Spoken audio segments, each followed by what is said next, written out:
Hello, you wonderful people, and welcome to another episode of Super-Fanta-Fi. This being a show where I talk about TV shows of the supernatural, fantasy, and or science fictional genre. For today's episode, I'm going to talk about the latest episodes of The Magicians. Obviously, this week we have back-to-back episodes. I'm going to be breaking down the episodes one at a time, because I'm watching them one at a time, just so I can keep everything clear in my head. But if you want to skip around, say for example, if you don't want to hear what I say about the first episode, you want to hear what I say about the second episode, I'll include timestamps in the description down below. But starting with the first episode, a lot of really interesting things went down. Obviously, we got a further explanation on what Zelda meant last episode about, all right, you have to move the moon. Well, obviously, it's pretty self-explanatory, explaining that basically all these things are going to be an alliance for the harmonic convergence, basically to kind of knock everything off course. You need to kind of move something, and they have to move the moon. I mean, it's like, because I even love Julia being like, why don't we just move Mars, which I'm saying that seriously, but it's like, the moon, Mars is, because it's a planet, it's much bigger and it's further away, not really something they can use magic for. What's really interesting is, like, apparently they can't use magic on the moon because so many magicians in the past cast magic on it, and there's so much, like, magic dust around it that basically blocks new spells from being cast on it. So they have to track down lunatics, lunar fanatics, people who are so obsessed with, like, the moon and stuff like that. And I love that whole thing of, like, I mean, they're, it's more of a branding thing. They're not actually legitimately crazy. And then they're kind of like, Zelda's kind of like, oh, well. And then you have Alice saying, like, yeah, my dad said that we're basically fucking crazy, which my dad married my mom, and that shows you his tolerance of, like, what was it, mental instability or whatever. So that turns into a whole thing of Alice and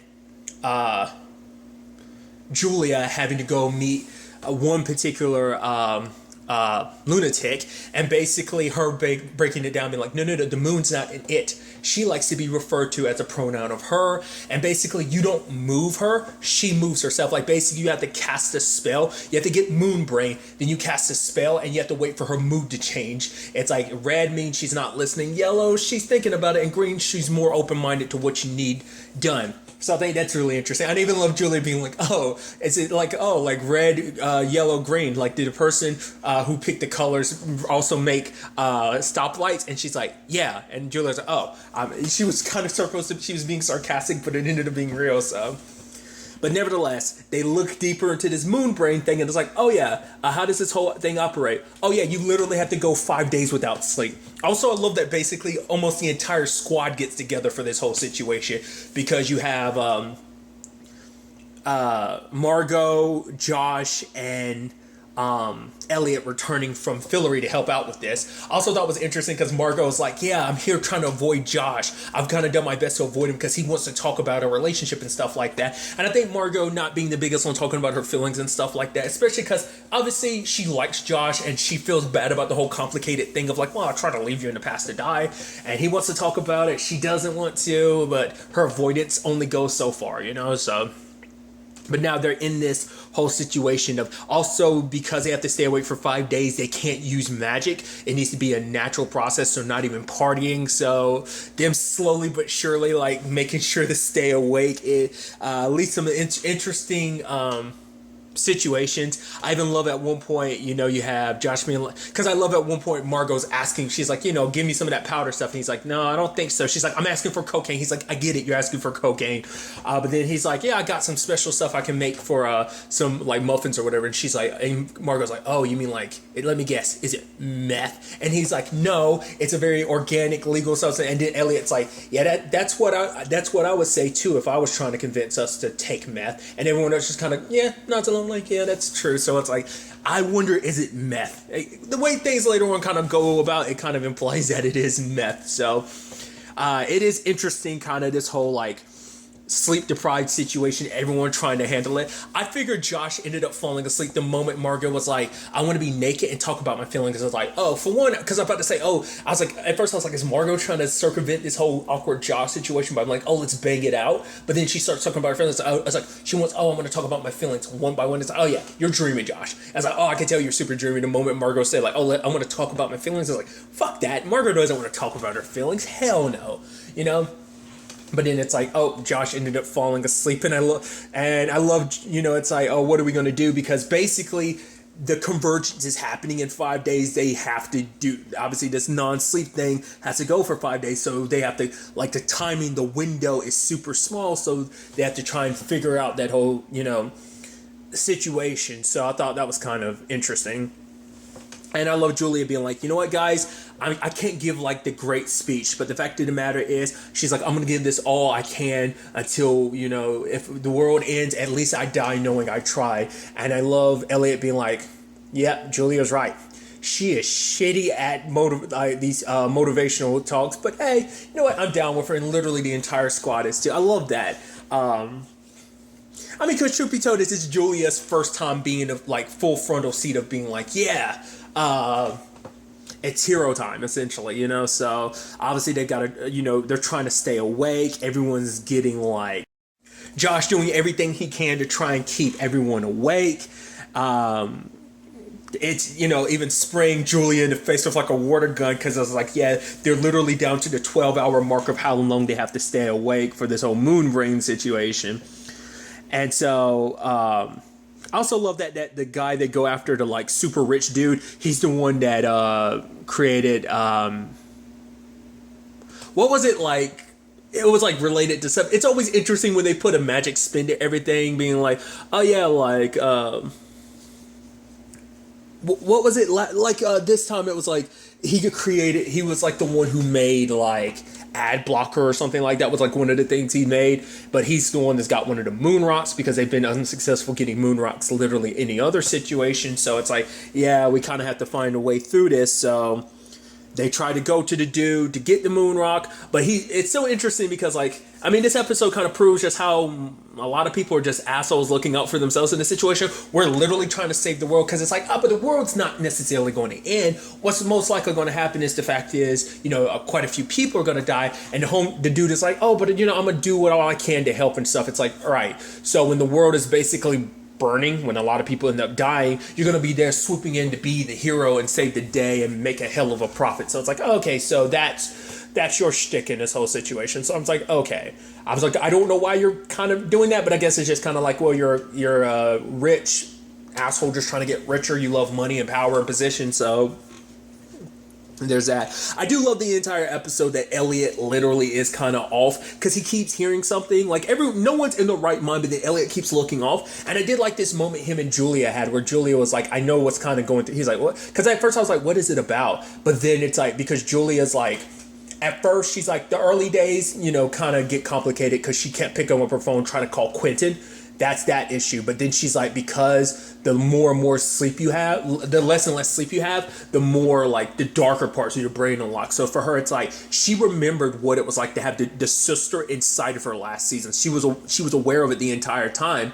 And obviously she's like, she's like, I can only imagine what you went through, Elliot. You literally had the monster inside you for months. But Elliot's making it seem like that's not the case. But Julia's like, the fact of the matter is, I don't know why you're lying about it, but the fact of the matter is, you know, I'm always here to talk about it. And I think because for Elliot, it's a combination of many different things. Because I think for him, because we never actually found out the circumstances in how I guess the monster hijacked his body right as everyone was getting their memories wiped, because we never got that scene of seeing it possess. Like, did he get a new personality and then immediate? Well, because it's interesting if you think about it. It had to have hijacked him before the memory, like everyone getting like new identities and stuff like that, because Elliot didn't have the whole pretense of like, oh, I'm someone else inside my own head. I mean, maybe because at the time of it jumping into him ended up erasing the magical identity, but like on the inside, Elliot was still himself. Maybe there's some subconscious thing to it, whatever the case may be.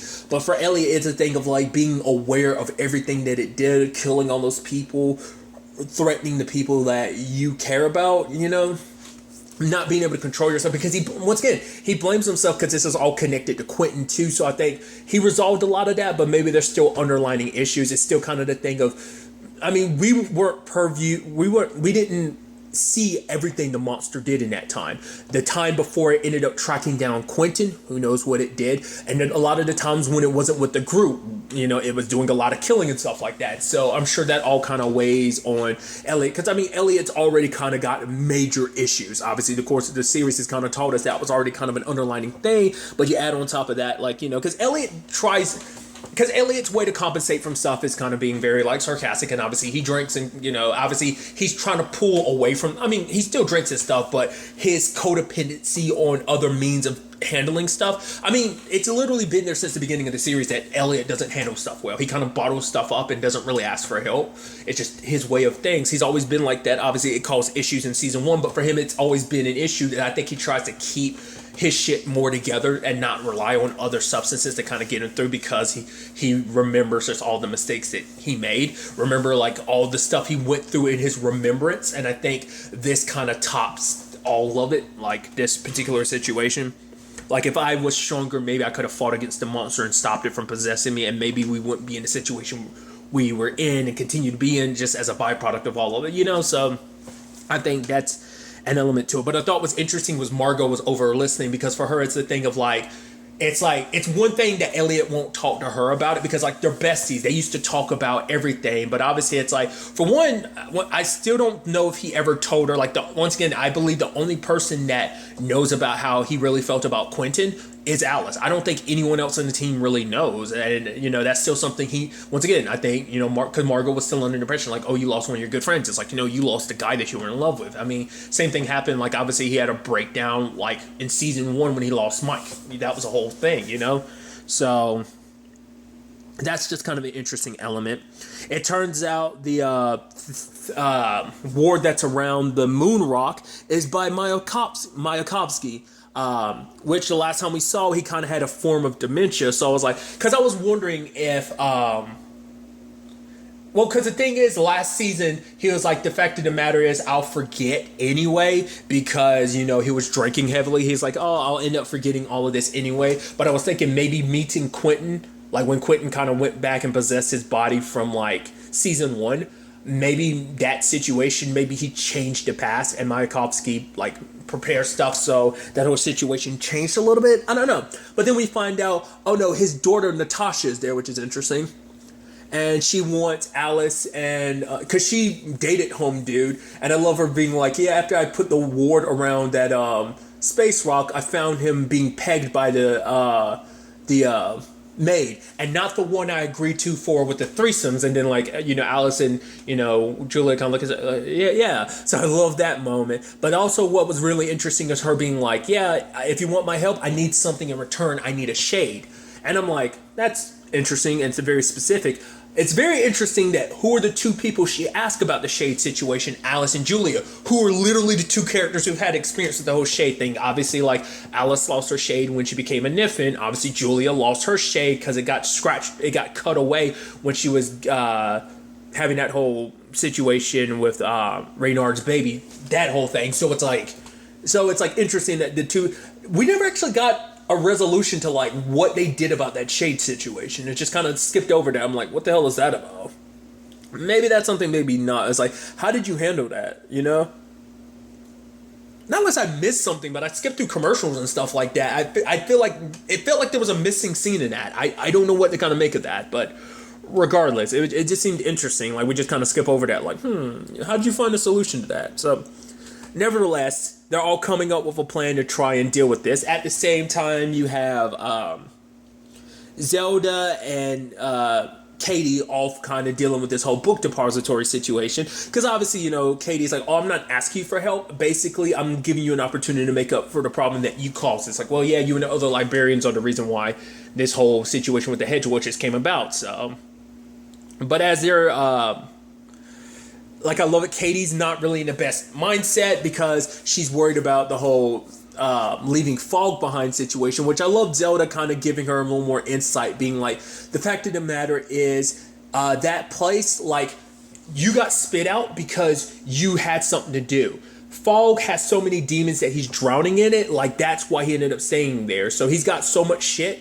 You have kind of, you have stuff you have to do, kind of, once again, responsibility. So you were boring to the Emperor, so he kicked you out. And the reason why Zelda knows this so well is because apparently, like, in her past, she was there for like 3 years. And it's like, how'd you get out? It's like, well, after I forgave myself, I became boring, so the Emperor kicked me out. So same thing could happen to Fog if he ever kind of fully deals with his shit, So it's like, But because this is once again kind of hinting back to like, because we've heard bits and pieces about Zelda's past. Like the fact is, last season we learned that obviously she was a hedge witch. So Harriet kind of falling in the lanes that she did kind of is no surprise. She kind of got it from her mom, like her very rebellious streak. But obviously, like it was more self-loathing.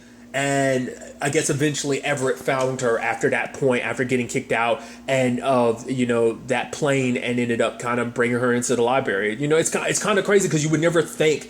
I mean, that's also why Katie was looking like, wait, what? She would have never thought that someone like would end up in that, because you have to be someone who enjoys getting high. Like you kind of have to be a bit of a mess. You would never think that Zelda is, but when you look at the grand scheme of things, just the complicated nature of her relationship with Harriet, you kind of like, yeah, Zelda's kind of a mess in her own right. She does a better job of kind of like subsiding her mess in comparison to literally every other main character in the show. So I just thought that was an interesting element to it. But basically, Zelda's kind of like, there's no time for pitying. So kind of basically paraphrasing, but she was like, basically get your shit together. Because Katie felt like, she was just kind of looking for an excuse to get high again, So for her, she's like, she's so caught up in drowning on that fact. And it's like, no, get over it. So the fact of the matter is, they were luckily able to find a depository, and Katie tried to use the spell to find the book, but couldn't. Zelda kind of shows up, and she's like, right, I keep forgetting the fact is you are a masterclass magician. She's like, well, I try not to, like, showboat too much or something like that. So I thought that was interesting, but then we see the dude in the library, and I'm like, all right, what the hell is that about? Can we never find out who's behind all this? But everyone's working together to fake out this situation of getting everyone's attention away, like as they're trying to like steal the rock and activate the spell and everything. It's an interesting series of events because I even love at one point Penny was like, Julia, why are we here again? Because like everyone is literally out of their damn mind being sleep deprived. It's like because even at one point Margot was like, honestly, I don't remember if I messed with that camera or not.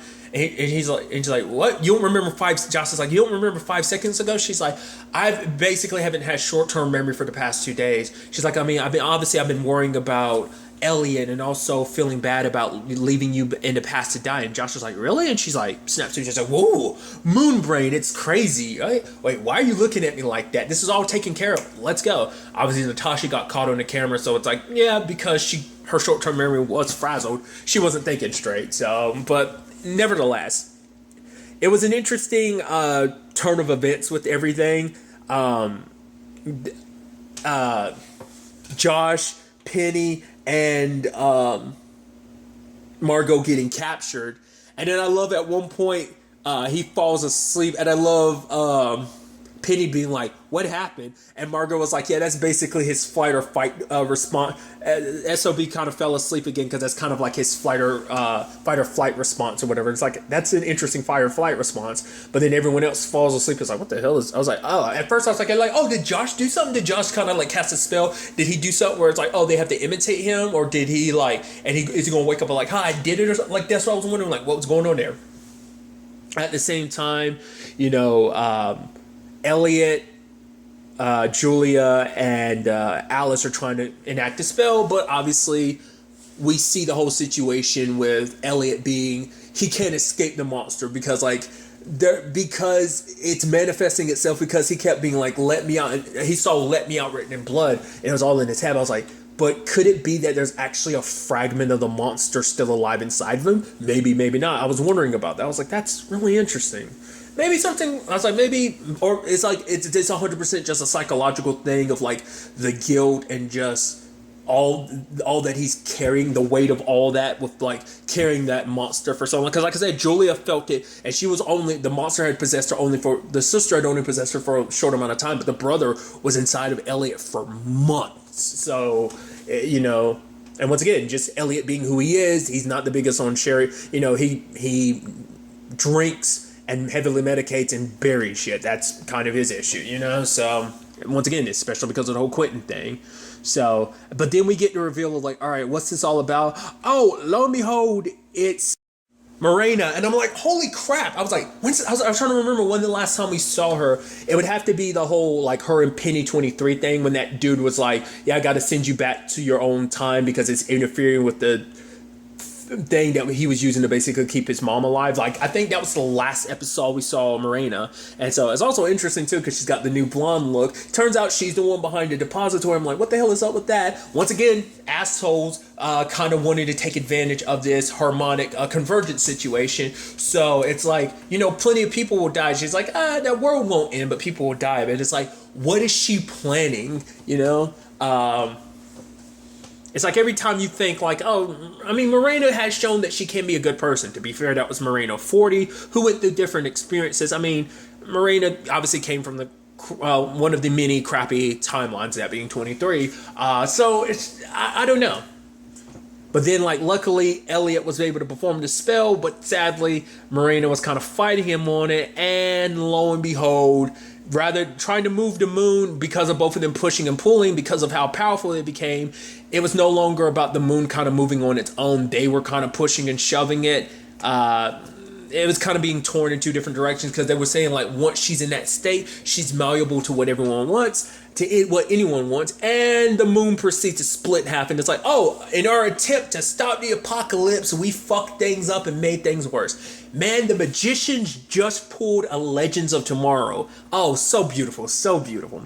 I also got to talk about another element to this episode, that being Finn. Finn kind of being the maid on the outside. I love that she was saying that. She's like, oh yeah, I'm the maid on the outside. You know, sexy. And I'm like, where did that come from? Because I love that she was like, oh, the man on the inside? Isn't that kind of like a heist thing? But Elliot's like, no, this is something completely different, trying to make her feel better. But obviously she's kicking it with the fairies, which is interesting. Out of anyone, she would be the one that ends up, obviously she has a very, like, her and the fairies kind of buried the hatchet, but you know, obviously she had a very complicated relationship with the fairies, but I'm interested to kind of dive into that. Like I said, this is just me talking about the first episode. Still got the second episode to go, so I'm going to go run and watch that really quickly, and then I will come back and share my thoughts on the episode. Obviously for you, it'll literally be a second, so on to the next episode. And now moving on to the second of this week's episodes of The Magicians, a great episode. A lot of interesting things. I like that we immediately jumped to like, all right, after everything went down in the first episode, it's like, and we are continuing the apocalypse because the moon is raining down and we've got 12 hours. And so everyone's trying to figure out like, okay, so how do we deal with this situation? Katie's talking about the fact is that like there's people rioting in the streets, people going crazy, literally fucking in the streets. So there's that whole situation. So it's like, all right, so we're going to have to find a solution around this. So it is a thing of like, all right, kind of doing similarly to how they handled the season 4 finale situation, like getting everyone kind of casting this same spell at the same time, trying to open a portal to kind of teleport, you know, the fragments of the moon away. And it's like, lo and behold, they try it. It doesn't work, and literally the apocalypse happens. I even love they change up the intro so that the title card plays, and then literally it gets destroyed by like a fragment of the moon, and it's like, and whoop, rewind, and it's like, what the hell? Margot and freaking Elliot stuck in a time loop. And I even love them being like, because the question is, why these two out of anyone? It's like, why is that? Once again, I'm a sucker for a time loop episodes. It's kind of a like go-to in a lot of TV shows, so especially sci-fi stuff. Plenty of sci-fi stuff has had time loop episodes. I know Haven has had one. Dark Matter has had one. I feel like there's something else that's had a time loop episode. I feel like sci-fi related. There's others that have had it too. Because even Legends of Tomorrow has had a time loop episode. Like I said, it's especially with stuff that has a supernatural fantasy element. There's definitely going to be, you know. But regardless, they're in this situation and they're like, all right. And so they basically inform everyone. I was like, all right, this is what happens. That spell doesn't work. All right, Penny, we're going to need to get you to teleport to the moon. He's like, what? I could literally end up anywhere. It's like, well, you need to man up and kind of do it.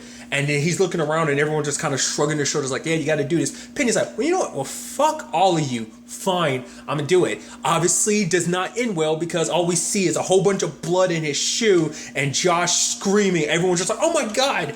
Alice literally faints and it's like, oh, do-over. So it's like, all right. They try over and over and over again. Elliot says 8, Margot says like 10 times, and it kind of doesn't work out. So, and then Penny suggests like, oh yeah, literally I brought it up last episode. The dude that Penny pissed off, because I was like, yeah, that's the last time we saw Morena was the dude who was trying to get him out of this time, out of this timeline to save his mom. And he's like, yeah, I got this dude who could basically build a time machine. Yeah, except the last time I saw him, I basically let his mom die. And everyone looks at him like, oh, that's fucking, he's like, oh, really? Like you guys, basically, he's like you guys haven't done fucked up things. So I love that. It's like, yeah, everyone in there has kind of screwed up. So it's like, hey, yeah, don't really have no room. So, but we find out why, because I was wondering too, I was like, why? Because even he was like, why you two? Because they kind of figure like, yeah, because we're the best, we're great. I'm like, no, what's the real reason? It's like, right, the permanence. It's like, right, I really like that. It's like, right. Because I even love them explaining. It's like, yeah, it's a special perfume that we stole from a time witch. And he was like, fine, if you're not going to tell me the real reason. It's like, right, keep forgetting. Literally no one outside of our main crew of characters knows that Fillory exists. Everyone still thinks it's BS. Like only a handful of people know that Fillory exists. So that's kind of a whole interesting thing. And he's trying to build a machine and whatnot to kind of help them time travel.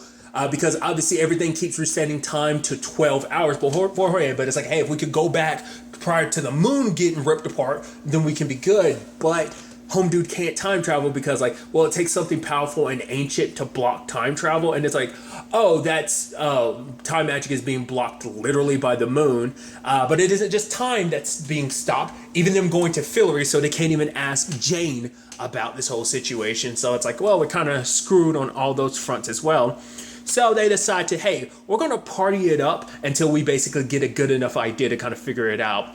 And they do. And at first I was like, isn't that Todd with the pink waiter? Please tell me it's Todd. And he's like, yes, it's Todd. I'm like, Todd, yes. Love seeing you again, Todd. Todd is just my favorite recurring character. It's just like, you always see him pop up a little bit. He's never too important to the plot, but he pops up and does some things. I was like, Todd. I even love the fact is that, like, she kind of got upset with herself because she's like, I've literally jerked off Todd 3 time loops in a row.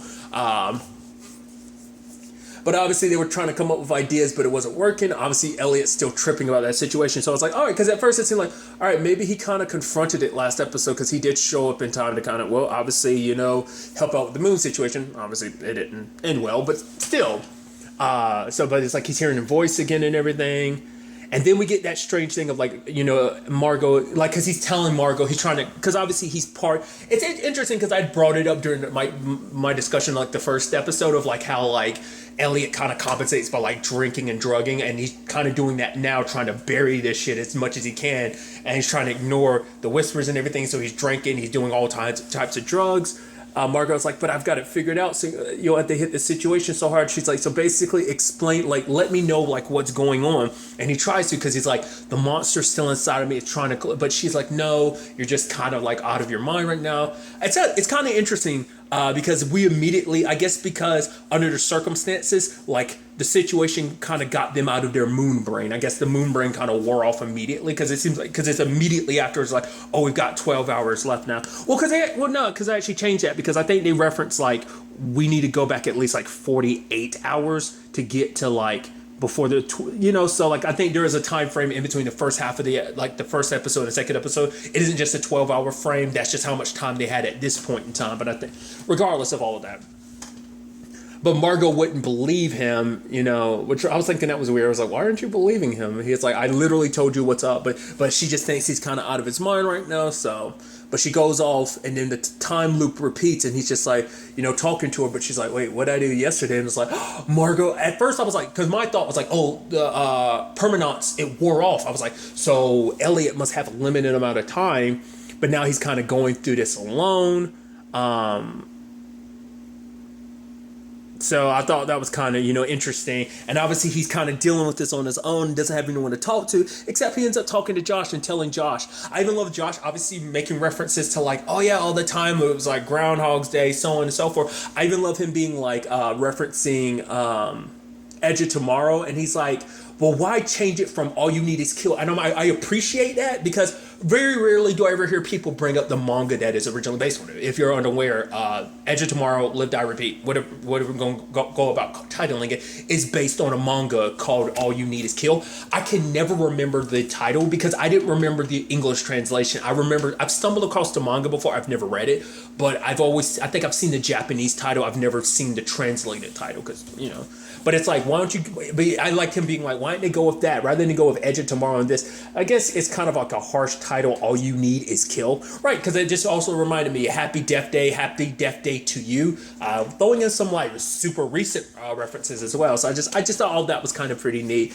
And so Elliot kind of kicks it with Josh, was like, this is another pairing we've never really had before, and now it's like, oh, like spending more time with each other. And so Josh kind of convinces him and like, hey, you need to kind of like face your monsters, which obviously Elliot's like, no, if I open that, the monster might come out and everything. But it's like, that's the only, that's typically the story of these Groundhog Day type of situation, that there's something that you haven't faced that you basically have to face. That's kind of like the moral of the story, to kind of face your demons. So it turns into that situation, and it's like, okay, so what are you going to do? And, and it was interesting because even Elliot was like, oh, like, are you not afraid of dying? How can you be so calm about dying? He's like, I don't love it, but he's like, I know there's going to be a way out of this. So it's like, oh, it's kind of crazy to see, Josh being so like calm and composed under these circumstances. Usually the first one to freak out with situations like this, which, I handled it very nicely, because he was like, oh man, you're the main character and all this. He's like, I'm so envious, so. But regardless, Elliot opens up the door. Who is it? Charlton, which I kind of got spoiled with, just because I've seen, like, I haven't seen the full-blown trailer for this season, but I've seen commercials on Syfy about it. So I'm like, oh yeah, like, so I saw that he was in it. So I was like, okay. So I kind of got spoiled that he was in this, but it's still nice to see him. I'm like, and I love that we find out that everything was literally him, that basically the writing, it's like, yeah, he was like, oh, I had to let you know that I was still in there. The fact of the matter is, he's like, yeah, in red. He's like, yes, like strawberries and, God, what was the other thing I forgot what he said. He said strawberries and something else. And then Elliot was like, also blood. And he was like, well, yeah, I can understand. I can see, how like that could be seen as terrifying. He's also like the whispering. He was like, well, I was trying to be, courteous and not kind of be yelling. So it's like all the creepy stuff was Charlton just trying to be like, hey, I'm still here. Because when the monster got removed, he hung on to dear life. So he's literally been inside of Elliot the entire time. Hiding out in his happy place and his remembrances, but then he's kind of now in the forefront of Elliot's mind, and his subconscious is like, hey, so I guess that's how we're going to get Charlton around. I guess unless they find a means to kind of get him outside of Elliot and give him a full-blown body. But he's talking about like, oh, like he's smelling fresh air for the first time. And so for him, it's like, okay, trying to figure out this whole situation, because obviously for him, he doesn't really have anyone he can rely on. But Charlton's talking about, because obviously for him, it's like he had Margot throughout all of this, but now Margot's going, and he blames himself because he's like, oh, I did something wrong that kind of basically made it so that Margot was no longer pushed her out of the time loop. But it's like, no, Margot must have found something, and that something prevented her from being, back in the time loop. Well, we end up finding out she went investigating whales, and it turns out whales are actually magicians.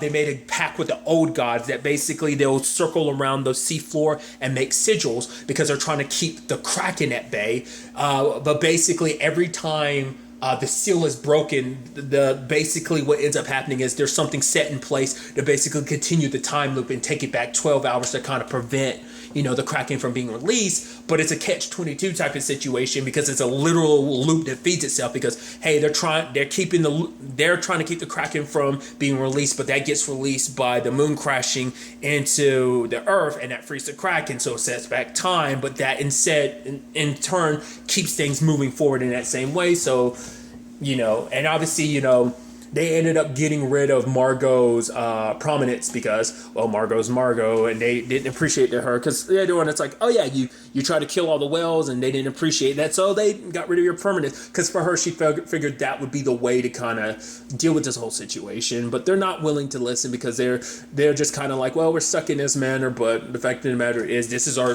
sacred duty, so there's that.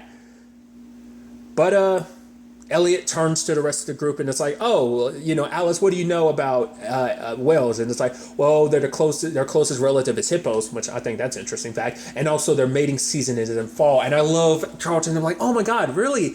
Never being able to have sex again. And he's like, well, who am I to say anything? I haven't had sex in like 1,000 years or something like that. So that was interesting. But obviously they kind of piece it together like, all right, we're going to have to find a way. Because if they can manage to do this, like stop the time loop, they can make it so that if they can get it at the top of the time loop, at the 12-hour mark, if they kind of get the Kraken to rise up, it's going to go back an extra 12 hours. So take them back before the moon got split. So giving them extra time, to kind of fix this whole situation. So it's up to Elliot, and everyone's kind of putting their trust in him and being like, we know you can do this. And he's like, I'll try my best. It is interesting that literally that fate of everything is on Elliot's shoulders. You kind of wouldn't expect it to be, but it is. So I thought that was pretty, neat in the grand scheme of things. So, all right. Elliot goes, but they're not willing to listen. It's like, don't you guys ever want to fuck again? And Charlton's like, please, that's so personal. And Elliot's like, right, I'm sorry. But the fact of the matter is, come on, please, just awaken the Kraken. And some dudes start rising up, and he's in a scuba gear. I'm like, and I love Elliot. Are you the Kraken? He's like, no, the Kraken. And then lo and behold, the Kraken starts rising up. I'm like, okay, and bam. And it's like, oh, time loop broken. He's like, yeah, I did it. And it's like, okay. But he convinces Margot, like, hey, he says their phrase to be like, all right, just do what I say, no questions asked. And lo and behold, it all kind of works out. Granted, I love that with fact of the matter, it's like we still have no idea what the hell Morena was going to do. I mean, it's like if things had worked out the way she wanted them to, what would have actually happened? Who knows? Because obviously it gets stopped because Margot shows up and knocks her out. And it's like, hey, let's get to this. And it's like, yay, we saved the day. We're celebrating and everything. And then Margot and Elliot had a nice heart-to-heart. Also showing that Charlton is still there. So, because obviously within the confines of the time loop, he's still kind of the same state of mind because Charlton's there in his consciousness. So it's like I said, I hope we get more of that going forward. But now it's a situation of like, all right, so what are we gonna, Elliot kind of like opens up to Margot. It's like, you're right, I haven't really been, this saying this, because he's like, oh, like, honestly, I don't want to drink after all that constant drinking and all that he's done with time loops. I like it, and I think that shows growth in Elliot as well, because the fact is he is finally willing to open up, because inadvertently releasing Charlton has basically got him to kind of, face his demons, him being worried about the monster still being inside of him and everything. But the fact of the matter is, the whole time loop situation also taught him, like, how useless he kind of is without Margot. Well, not useless, but how lost he is without her. Because the fact of the matter is, he even says that Margot, like, can't be held. Like, he's trying to hold on to who they were before. And it's like, that can't work because Margot's not that same lady anymore. She's, it's like, don't call me old. It's like, no, but she's evolved. She's grown. And we've steadily seen that. You can make the argument Elliot has kind of stayed the same. Margot is definitely amongst the two. She's grown the most, and even Elliot recognizes that. He's like, I don't want to kind of you to have to take a step back from your progress just so I can keep up. Because for him, it was almost kind of like, I can't be holding you back anymore. But for Margot, she's like, you're the only person that knows me so well, so we need to be there for each other, Because it's like, yeah, I might have figured things out, but who picked up the mantle when things fell apart? Like, when I couldn't go through with it, you figured things out. But for him, it's like, yeah, but I kind of got lucky. I just stumbled across it. But once again, it's like, you figured it out because you know me so well, So I thought that was kind of a beautiful situation and them kind of hugging, It's like, I'm curious to see what this means kind of going for both of them. And it's like, because she was talking about, get on my level and everything. He's like, yeah, but I can't get on your level, knowing that you jerked off to Todd. And she's like, I didn't do that. He's like, yeah, you did. She's like, no, I didn't. He just kind of nods. And it's just like, And speaking of Todd totally shows up because, it's like, oh, everything works out. It's like, yeah, Todd's like, yeah, some pig dude came to visit me and he wants me to do a quest. I love Julia being like, wait, he went to you. That's the big thing. That's the biggest middle finger. It's already bad enough. He's like, you're a woman. We can't have you doing any questing. But he went to literally the worst person. He went to fucking Todd. Hell yes, I love it. That is the biggest middle finger anyone in the show could get. Like if he went to, because obviously he was looking for Quentin. If he went to Penny, which that also speaks volumes. That he didn't go to Penny. He didn't go to Elliot. He went to fucking Todd. Okay, so I love that. Which to me, I look at this as like, hell, he didn't even go to Josh either. This means that this might mean this is Todd's season. Because I've talked about this before. Josh stepped it up. Like, obviously, Josh, ever since he got introduced in season 1, obviously pops up a little bit in season 2. He's definitely kind of kicked up his presence, and obviously, subsequently, since season 3, he's really become more of an important character in the story. So he's kind of stepped up his role, stepped up his game, and become a, you know, recurring character in all of this. So I'm curious. It's like, yo, is this Todd's chance? Is this the rise of Todd? Is Todd about to step into the role of a hero? You know, I don't know if that's what they're setting up. Maybe, considering the fact that he ended up getting the quest. But, you know, Julia's like, don't worry about it. We saved the world and everything. It's like, oh, he's like, no, the apocalypse wasn't about this world. It's about Fillory. Remind me again, is Fillory real? Once again, it's like, right, not everyone knows about Fillory. And it's like, wait, so we saved the wrong world? It's like, no, you saved the right world, right? Or maybe the Earth was never in any danger. Maybe it was Fillory. Or maybe it was both. Maybe what was going down in Fillory would have actually saved Earth.